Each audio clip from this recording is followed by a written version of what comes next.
Shalom umat Tuhan dimanapun Anda berada, berjumpa lagi bersama dengan kami, Departemen Komunikasi Uni Indonesia Kelasan Barat di Diskusi Sekolah Sabat. Dan di pelajaran 13 ini, judulnya mengenai planet bumi lahir kembali. Dan apa yang dimaksud dengan planet bumi yang akan lahir kembali? Langsung saja, Pendeta David Panjaitan, Direktur Komunikasi Uni Indonesia Kelasan Barat, akan berdiskusi bersama-sama dengan kita. Shalom Pendeta. Shalom Bella dan pemirsa dimanapun Anda berada. Baik Pendeta, melihat ini sudah pelajaran yang terakhir dan topiknya mengenai planet bumi lahir kembali. Apakah akan ada planet baru yang lahir atau seperti apa maksudnya? Silakan Pendeta. Baik Bella dan pemirsa. Kalau kita, ini ilustrasi ya, kalau kita nonton film kan enaknya happy ending ya. Iya. Biasa orang seneng tuh, akhirnya gimana, ceritanya gimana, akhirnya gimana. Happy ending kan gitu. Saya pernah baca satu artikel tentang sinetron ya. Jadi akhir cerita itu endingnya nggak bagus. Jadi ada satu ibu-ibu yang fans banget dengan cerita itu nuntut gitu ke sutradara. Kenapa ceritanya seperti itu kan? Menarik juga gitu, menarik juga cerita. Waktu saya baca judulnya aja, nggak semua saya baca waktu artikel itu. Kenapa orang suka nonton film seri ya, drama seri ya? Sekarang kan drakor tuh. Kalau zaman-zaman saya SMA, kuliah dulu, film-film Maria Cinta yang Hilang, akhir gitulah. Senang karena penasaran cerita akhirnya gimana. Lalu apalagi ceritanya endingnya itu menyenangkan, senang lah. Waduh, diceritakan. Tapi kalau ceritanya tidak menyenangkan, endingnya orang ngomel gitu. Betul. Jadi ilustrasi itu boleh saya ambil untuk pelajaran sekolah sahabat kita dan juga buku Yesaya, happy ending. Dengan satu pekabaran bahwa dunia ini akan diperbaharui. Bukan ada planet baru, bukan ada bumi yang baru, dalam arti muncul yang baru lalu yang tidak. Yang ada inilah yang akan apa? Diperbaharui. Baik. Ya, reborn, kan sekarang ada mobil bla bla bla reborn kan gitu. Ini sekarang bumi reborn, dilahirkan kembali. Itu jelas Alkitab katakan, buku Wahyu katakan, kapan reborn itu terjadi pada saat kedatangan Yesus yang kedua kali. Turunlah orang-orang benar dengan Yerusalem, Yesus dengan orang-orang benar dari Yerusalem baru, dengan Yerusalem baru dari sorga. Seperti yang selalu saya ilustrasikan bahwa Tuhan itu seperti api yang menghanguskan. Jadi keberadaan Dia bukan untuk membakar, bukan. Tetap pengertiannya adalah objek yang berdosa ini tidak sanggup, tidak cocok untuk menghadapi keberadaan Allah itu. Sama seperti kita. Kenapa saya bilang sama? Kita bisa bertahan bertemu dengan Allah oleh karena tubuh kita kan diubah seketika. Ya. Pada waktu kedatangannya yang kedua kali. Rasul Paulus katakan itu sebuah rahasia bahwa tubuh akan diubah seketika. Jadi disitulah di bumi hanguskan semua, berapa lamanya kita tidak tahu karena tidak ada gambaran. Lalu bagaimana cara membangunnya kita juga tidak tahu karena tidak ada gambaran. Tapi kalau merujuk kepada buku Kejadian, itu dengan sekali jadi gitu loh. Jadi tidak usah takut. Kenapa saya katakan itu? Karena ilustrasi di pelajaran Sabat petang ini, seorang anak yang mempelajari tentang astronomi nggak mau ke sekolah. Kenapa? Nggak mau, semua pada mati kok. Artinya sad ending, bukan happy ending. Seandainya buku Yesaya diakhiri dengan sad ending, mungkin nggak enak juga dipelajari. Tapi kan ini happy ending. Baik, Pendeta. Sudah sangat jelas sebenarnya untuk pendahuluan ini ya, Pendeta. Kita sudah bisa. Tapi melihat judul-judul perharinya, sepertinya memang harus kita bahas. Langit yang baru dan bumi yang baru. Kalau Pendeta bilang tadi, bukan muncul atau baru dibuat sebuah atau ciptaan yang baru, tapi diubahkan. Tapi kenapa di sini dikatakan baru? Karena bisa saja orang salah mengerti. Dengan pengertian kata baru ini bisa saja orang berpikir, oh ada ciptaan yang baru atau bumi yang baru yang benar-benar fisik semuanya tuh baru. Bagaimana kita bisa membuat orang mengerti bahwa masih dunia yang sama tapi hanya diperbaharui? Oke. Kata baru ini artinya adalah bukan yang lama. Oke. Nah pertanyaannya yang lamanya yang mana? Waktu dunia diciptakan pertama kali itu kan yang lama. Yeah. Nah, maksud daripada kata yang lama itu atau makna daripada lama itu adalah dunia yang berdosa ini. Jadi ini akan dihancurkan, akan dihilangkan. Nah, lawan kata dari lama adalah baru kan. Betul. Kalau nggak kurang cocok rasanya. Bumi yang lama kembali kepada yang lama. Betul. Mundur ke belakang kan. Jadi bumi yang lama yang berdosa ini menuju kepada yang baru. Artinya sense-nya positif. Yeah. Progresnya ke depan bukan. Walaupun keberadaan yang di depan ini sama dengan seperti yang dulu. Oke. Satu contoh. Kalau Bella rajin perhatikan dan pemirsa yang khususnya tinggal di Jakarta itu kan ada transportasi umum namanya Transjakarta. Iya. Itu mobil-mobil Eropa. Lalu sekitar 3-4 tahun yang lalu dimunculkanlah Transjakarta klasik. Warnanya, bentuknya hampir sama dengan mobil yang bus kota yang lama.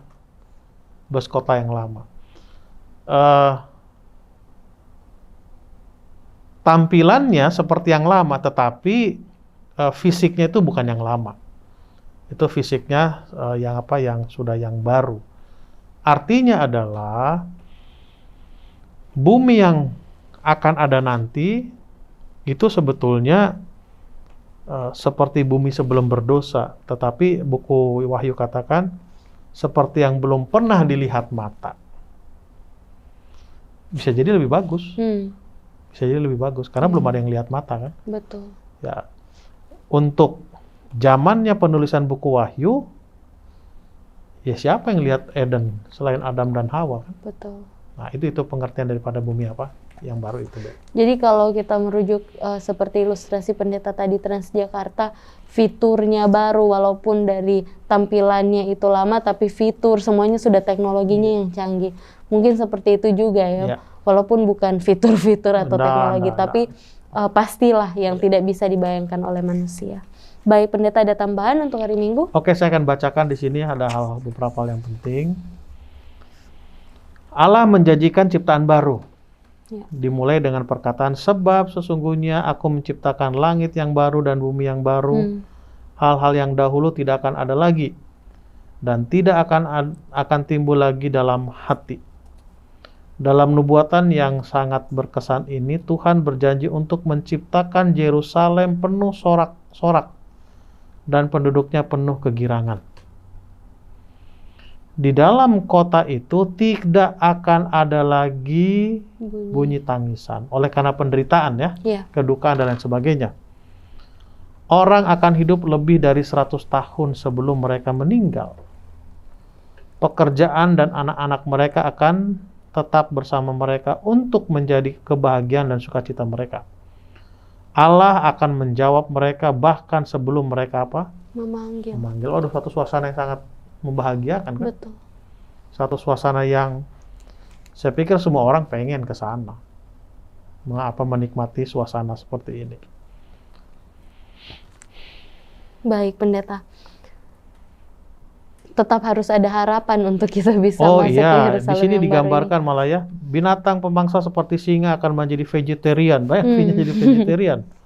Sehingga membutuhkan lebih dari sekedar kelas memasak masakan vegetarian. ini. Itu membutuhkan penciptaan kembali untuk memulihkan dunia ini kepada kondisinya yang ideal. Sama seperti kondisi sebelum dosa masuk dan memperkenalkan kematian apa? Di Taman Di Eden. Taman Eden. Saya katakan tadi kan, yang lama mana? Ya, dunia berdosa, progresnya ke depan berarti baru.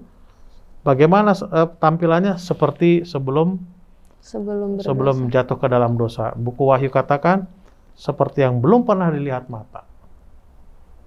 Seperti tadi itu, bisa jadi tampilannya seperti yang lama, ya fiturnya bisa jadi lebih bagus. lagi. Luar biasa kalau memang kita mau melihatnya harus hidup yang benar, hidup dalam Tuhan ya pendeta supaya bisa melihat itu.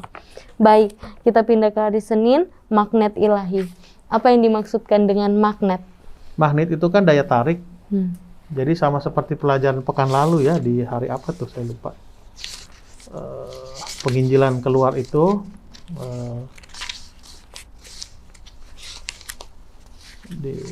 ini di pelajaran hari Selasa, seruan universal. Oke. Jadi kan diharapkan orang semua datang kemana? Ke Yerusalem. Iya. Ini magnet ilahi. Oke, saya akan bacakan saja. Melalui Nabi, Allah mengulangi kembali ajakan dan amaran yang meresapi kitab Yesaya. Allah akan menyelamatkan dan memulihkan orang yang merendah hati, yang gentar terhadap firman-Nya. Sebagaimana dalam Yesaya 41, Dia akan menghiburkan mereka, tetapi Dia akan menghancurkan mereka yang memberontak terhadap Dia. Ini termasuk orang-orang munafik yang melakukan ritual keagamaan, di mana persembahan mereka telah ditolak. Juga mereka yang membenci dan menolak umat-Nya yang setia, termasuk juga mereka yang melakukan praktek-praktek kekafiran yang keji, seperti yang dipraktekkan di bait suci apa? Yerusalem. Jadi Tuhan memberikan ajakan dan amaran kepada siapa? Orang-orang ini. Jadi magnet itu kan menarik, menempel. Jadi pusatnya itu adalah Allah itu sendiri. Itu menjadi utamanya, inti daripada situasi yang terjadi. Oke, saya akan bacakan lagi. Setelah kehancuran musuh-musuhnya, Allah menyatakan kemuliaan-Nya sehingga Dia menjadi magnet yang sanggup menarik bangsa-bangsa ke Yerusalem. Ingat pelajaran pekan lalu itu kan? Iya. Seruan secara universal diharapkan semua orang kemana? Yerusalem. Ke Yerusalem. Dia menetapkan tanda di antara mereka. Tanda yang tidak dijelaskan di sini, tetapi tampaknya merujuk pada tanda yang terakhir kali disebutkan oleh Yesaya. Allah memberikan damai dan sukacita serta memulihkan tanah mereka. Jadi seperti yang saya katakan tadi, yang menjadi pusat perhatian, yang menjadi daya tarik, yang mempersatukan itu hanya siapa? Tuhan. Hanya Allah. Baik, pendeta. Sebenarnya ini sudah cukup jelas ya. Apapun yang kita lakukan, mau seperti apapun kita harus tetap melihat kepada Allah. Iya. Jadi kita harus merasakan magnet Allah itu bukan karena keterpaksaan kita, tapi memang karena menyatu ya. Betul. Karena kalau magnet itu tidak bisa ditarik kalau tidak satu ibu atau satu satu bentuk atau satu pasang. Jadi kalau memang kalau kita tidak berpasangan dengan Tuhan, tidak akan menyatu seperti magnet ya, pendeta. Baik, kita pindah ke hari Selasa, misionaris dan pemimpin ibadah. Silakan pendeta. Ini ada hal yang menarik juga ini di pelajaran hari Selasa ini. Saya perlu pelan-pelan menyampaikannya. Misionaris itu adalah orang yang diutus untuk membawa misi. Jadi pelajaran ini mengharapkan bahwa kita ini adalah orang-orang yang diutus, dipilih, disuruh pergi, membawa misi, membawa kabar. Dan ini dimulai sejak perjanjian baru ya, konsep perjanjian baru. Seperti pekan lalu yang saya pernah katakan itu, kalau penginjilan perjanjian lama, orang datang ke Yerusalem. Tapi konsep penginjilan perjanjian baru itu orang meninggalkan Yerusalem. Makanya apa? Karena itu pergilah, jadikanlah semua bangsa muridku. Lalu di kisah itu kan pertama ke Yerusalem, kemana lagi? Judea, Samaria, lalu ke ujung. Intinya disuruh pergi. Disuruh pergi itu adalah apa? Makna daripada misionaris. Oke, saya akan bacakan di sini, Bella. Allah mengutus orang-orang yang terluput dari kehancuran untuk pergi ke ujung-ujung bumi kepada mereka yang tidak mengenal tentang Allah, supaya mereka memberitakan kemuliaanku di antara bangsa-bangsa. Inilah salah satu pernyataan tema jangkauan misionari yang sangat jelas dalam perjanjian lama. Dengan kata lain, bukan saja orang akan tertarik mendekat kepada bangsa Ibrani, namun beberapa orang Ibrani akan pergi, masih beberapa kan, di perjanjian lama, pergi kepada bangsa-bangsa lain dan mengajarkan kepada mereka tentang Allah yang benar. Sebuah paradigma yang sangat jelas dinyatakan dalam perjanjian baru. Meskipun ada upaya jangkauan keluar oleh misionaris Yahudi yang terjadi di antara waktu kembalinya mereka dari pembuangan hingga waktu kedatangan Kristus. Jemaat Kristen yang mula-mula menyebarkan Injil dengan cepat, dengan skala yang besar, dengan apa? Mereka pergi keluar. Dan dalam konsep perjanjian baru, para misionari itu menjadi pemimpin-pemimpin ibadah. Seperti Petrus menjadi pemimpin, 12 murid Yesus itu sebagai pemimpin, Paulus juga sebagai pemimpin-pemimpin ibadah di rumah-rumah ibadah mereka. Jadi bukan saja mengabarkan Injil, tapi bisa juga untuk memimpin dalam ibadah ya, Pendeta? Benar.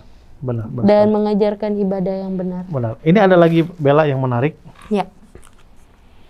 Di alinea terakhir ini sebelum bold di bawah. Oke.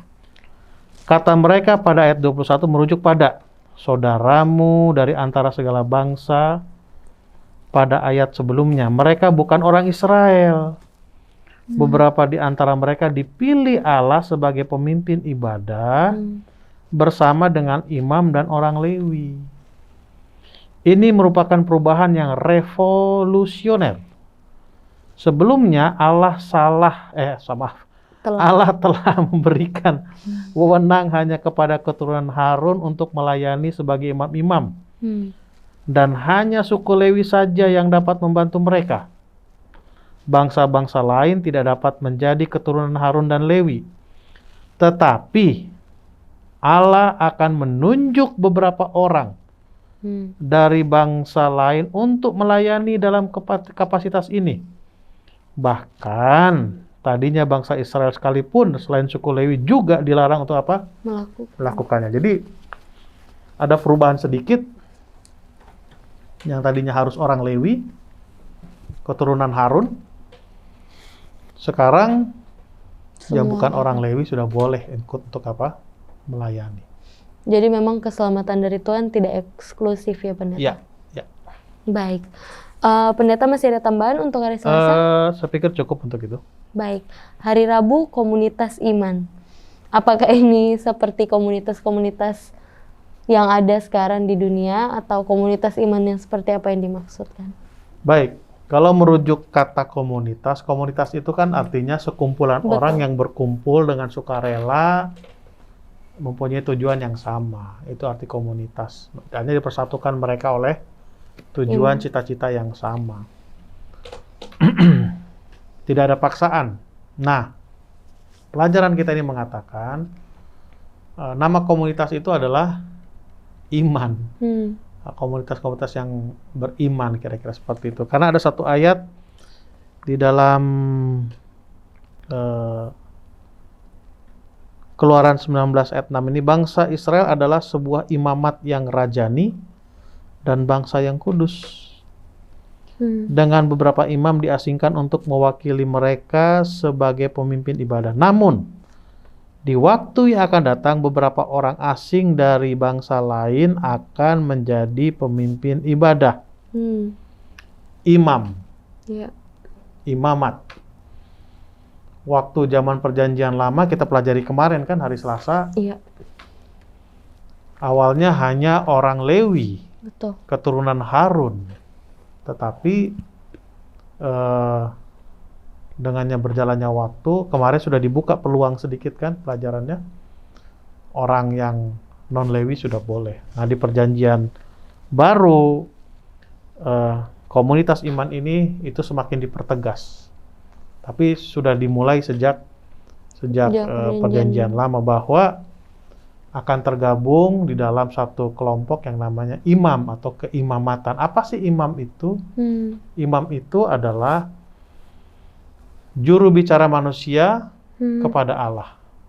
Kalau nabi, juru bicara Allah kepada manusia. Nah, dengan konsep keimamatan inilah imamat yang rajani dan bangsa yang kudus. Sejak kematian Kristus,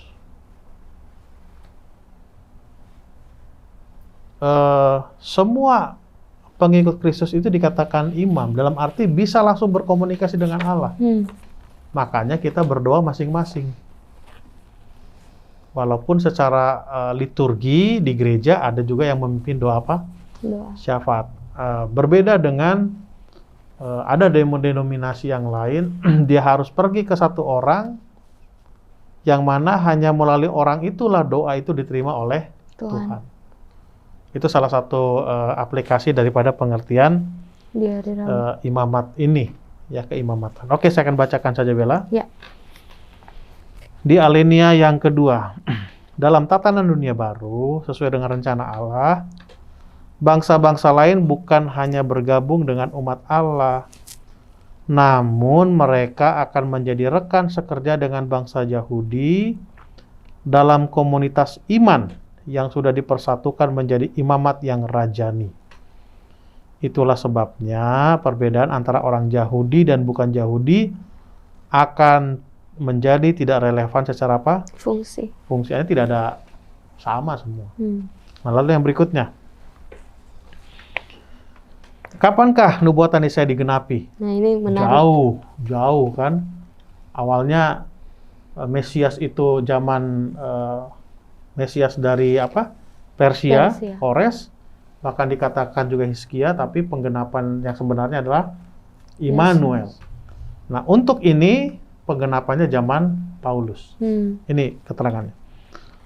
Paulus, misionaris kepada bangsa-bangsa lain, mengatakan, dalam hal ini tidak ada orang Yahudi atau orang Yunani, karena kamu semua adalah satu di dalam Kristus Yesus. Dan jikalau kamu adalah milik Kristus, maka kamu juga adalah keturunan Abraham dan berhak menerima Janji Allah. Janji Allah. Itu kabar baiknya. Ya. Semua jadi misionaris, semua menjadi pemimpin ibadah, dan semua juga menjadi imam. Jadi di sini walaupun menjelaskan tema besarnya mengenai dunia yang baru, tapi juga di sini bagaimana Tuhan mau memberikan suatu tanggung jawab sebelum kita mendapatkan dunia yang baru itu, atau kita ditempati di dunia yang baru, kita punya pekerjaan, yaitu menjadi seorang misionaris atau pemimpin ibadah. Dalam kata lain, bukan semuanya harus menjadi pendeta untuk pemimpin ibadah ya pendeta, tapi bagaimana kita menghidupkan jiwa misionaris itu, jiwa mengabarkan Injil ke setiap orang. Karena pendeta itu satu hal yang uniknya begini.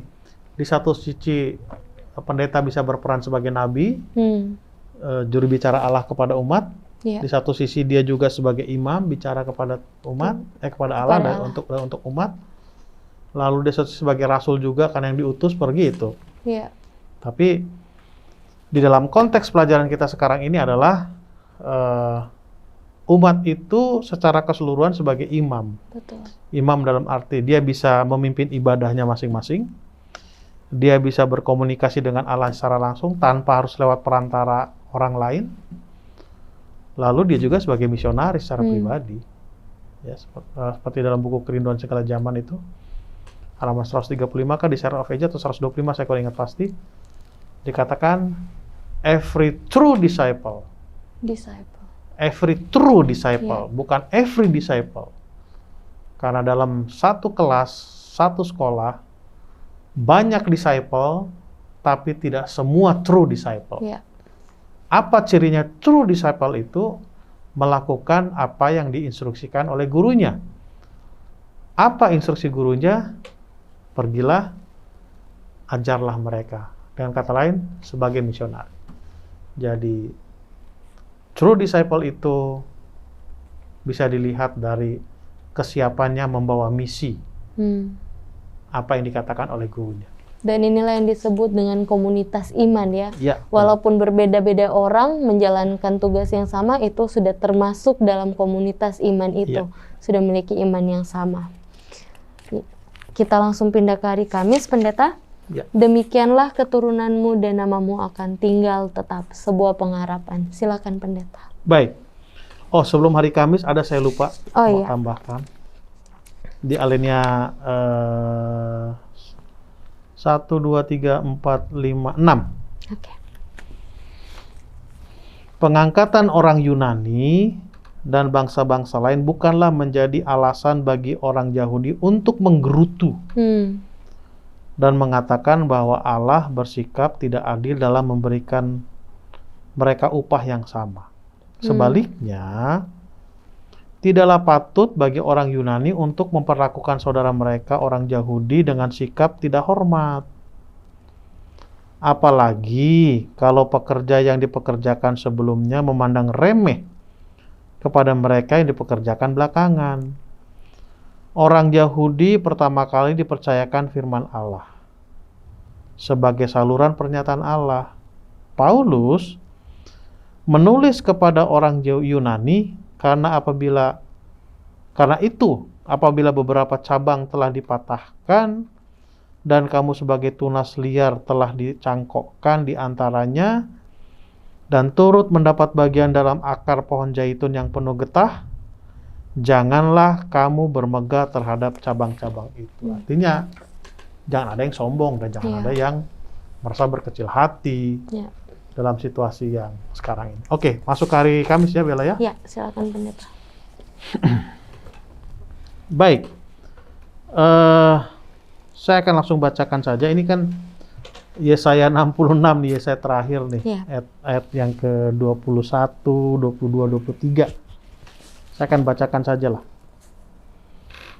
Salah satu janji yang paling indah dalam kitab Yesaya terdapat dalam Yesaya 66 ayat 22. Bacalah dengan seksama. Di dunia baru dan langit yang baru nantinya, keturunan kita dan nama kita akan tinggal tetap. Tidak ada penghapusan, pemotongan, pencakokan, ataupun pencabutan. Kita memiliki janji kehidupan yang kekal di dalam dunia yang telah diperbarui, dunia tanpa dosa, tanpa kematian, tanpa penderitaan. Satu dunia yang baru dan langit yang baru. Suatu penggenapan akhir yang sempurna dari iman Kristen yang kita miliki. Perwujudan dari apa yang Kristus telah kerjakan bagi kita di atas kayu salib. Artinya, menurut keterangan ini, tidak akan ada yang dilupakan keturunan kita. Ya, tidak akan. Oke, saya akan baca lagi selanjutnya. Meski ada banyak cara untuk melihat ayat yang sukar ini, salah satu pendekatan adalah Allah menciptakan hari Sabat sebelum sistem upacara korban ada. Jadi, meskipun hari Sabat dihormati dengan sistem ritual keagamaan, hal itu tidak bergantung padanya. Dengan demikian, perayaan Sabat akan berlanjut tanpa gangguan hingga pada periode pemulihan, yaitu sampai periode dunia baru. Tidak ada indikasi bahwa Alkitab menyatakan bulan baru merupakan hari peribadatan yang sah terpisah dari sistem upacara korban. Namun, sangat dimungkinkan akan ada hari-hari ibadah, bukan hari perhentian penuh seperti Sabat mingguan di dunia baru. Mungkin ada hubungannya dengan siklus bulan pohon kehidupan. Apapun arti dari Yesaya 6 ayat 23 pohon, poin pentingnya di sana adalah bahwa umat Allah akan beribadah menyembah Dia sepanjang masa kekekalan. Sering kita terpancing untuk mencari arti, ini Sabat yang mana ini? Ya. Sabat mingguan kah, Sabat bulanan dan sebagainya. Sering kita terpancing untuk ke sana. Tapi pelajaran soal Sabat kita katakan, yang penting adalah kita beribadah. Iya. Nggak usah pusing ini mau Artinya harian kah, mau maksudnya Sabat mingguan kah, Sabat bulanan kah, Sabat tahun, nggak penting. Yang penting adalah kita tetap menyembah, beribadah, menyembah Allah kita, pencipta kita, selama masa kekekalan pada waktu kita berada di dunia baru nanti. Baik, Pendeta.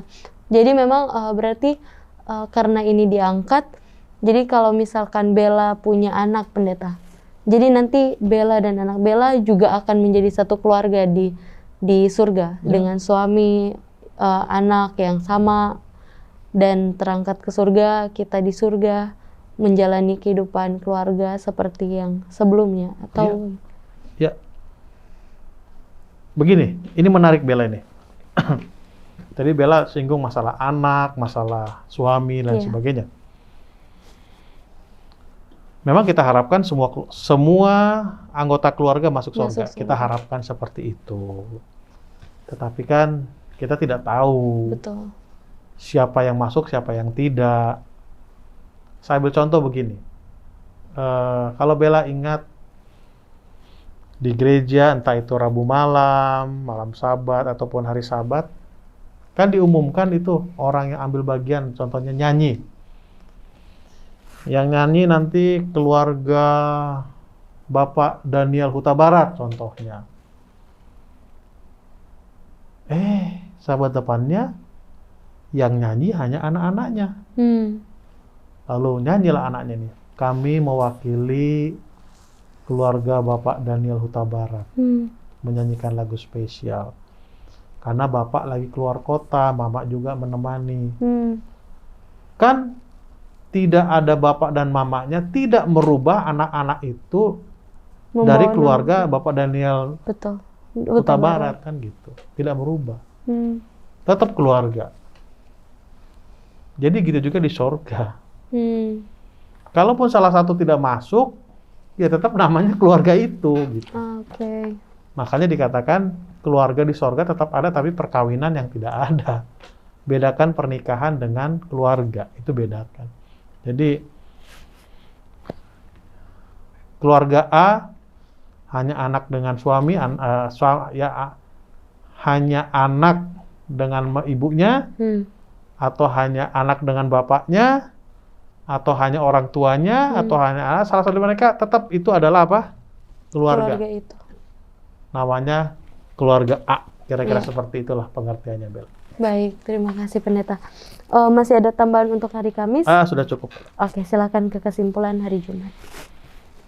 Oke, kesimpulan hari Jumat saya akan bacakan kembali dari Alfa dan Omega jilid 8 halaman 716. Bagian akhir saja saya bacakan.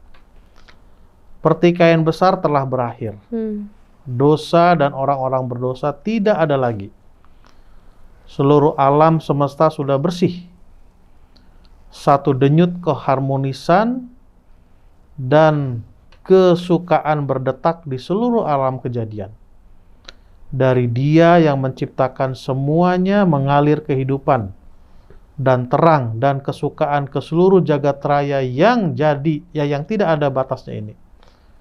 Dari atom yang paling kecil sampai kepada dunia yang paling besar, segala sesuatu yang bergerak atau yang tidak bergerak dalam keindahan yang tak terselubung dan kesukaan yang sempurna menyatakan bahwa Allah itu kasih adanya. Amin.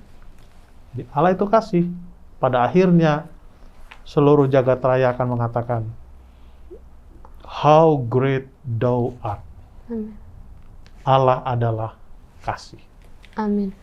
Puji Tuhan sekali pendeta untuk pelajaran kita di pekan 13 ini. Dan sudah tidak sabar tentunya untuk kuartal depan ya dengan Sekolah Sahabat yang baru. Terima kasih banyak pendeta. Pendeta bisa mendoakan pemirsa yang ada di rumah. Baik, kita tunduk kepada berdoa. Tuhan, terima kasih firman-Mu telah menjadi bagian kami bahwa bumi yang baru, langit yang baru akan menjadi bagian kami, orang-orang yang setia kepada-Mu ya Tuhan. Terima kasih atas pekabaran ini. Berdoa juga bagi pemirsa dimanapun mereka berada. Tuhanlah yang akan mengunjungi mereka, menyertai mereka, dan memberikan segala kebutuhan mereka ya Tuhan. Terima kasih karena janji Tuhan akan mendengar dan menjawab, bahkan mengabulkan doa kami ini. Di dalam nama Tuhan Yesus kami berdoa dan mengucap syukur. Amin. Amin. Mari kita tetap dalam pengharapan kita. Kita akan berjumpa lagi di diskusi Sekolah Sahabat dengan pelajaran yang baru. Tuhan Yesus memberkati.